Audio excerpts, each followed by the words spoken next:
kay Presidente Rodrigo Roa Duterte! Duterte! Duterte! Duterte! Duterte! Duterte! Kayo po ang nagbibigay lakas loob, tibay ng loob kay Presidente Duterte. Ang sabi niya sa pagmamahal na nakita ko sa mga Pilipino sa Europe, kahit buong buhay ko, dito na ako sa Europe dahil mahal na mahal ako.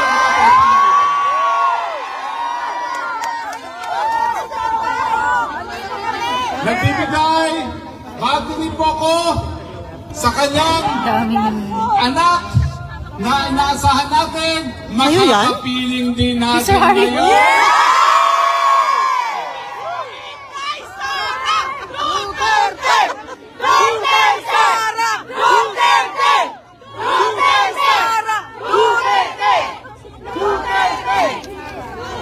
Pilit na pinagbabagsak, pilit binabato ng putik, pero #1 pa rin!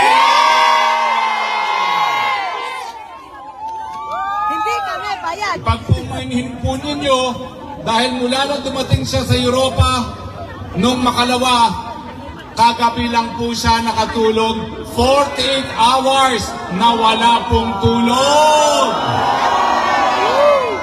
Pero mabuting balita po, matapos ang 2 araw, pinakita rin sa kanya ang kanyang ama, President Rodrigo Roa Duterte.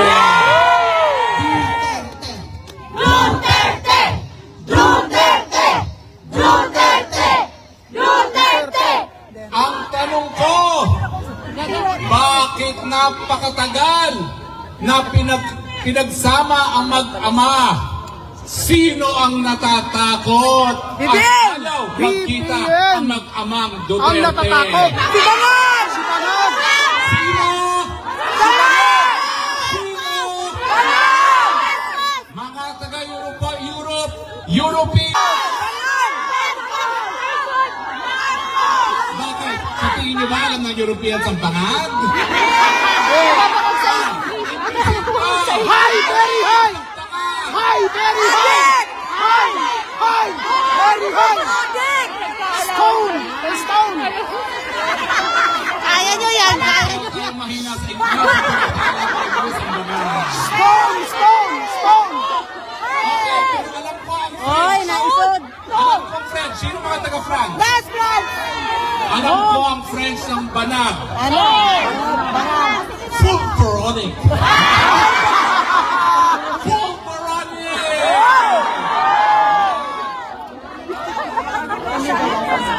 Alam niyo po, nung kinidnap nila ang dating Presidente Rodrigo Roa Duterte, ang pinakamalungkot, hindi dayuhan ng nangidnap kundi kapwa Pilipino.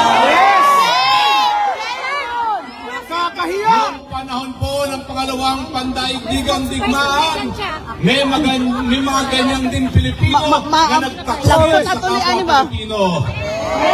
Anong tawag natin doon? Idol! Idol! Bukol! Tawag natin doon sa mga nakipagsapwatan sa hapon. Idol! Ang babata nyo, hindi ko alam ang tawag din sa kanila.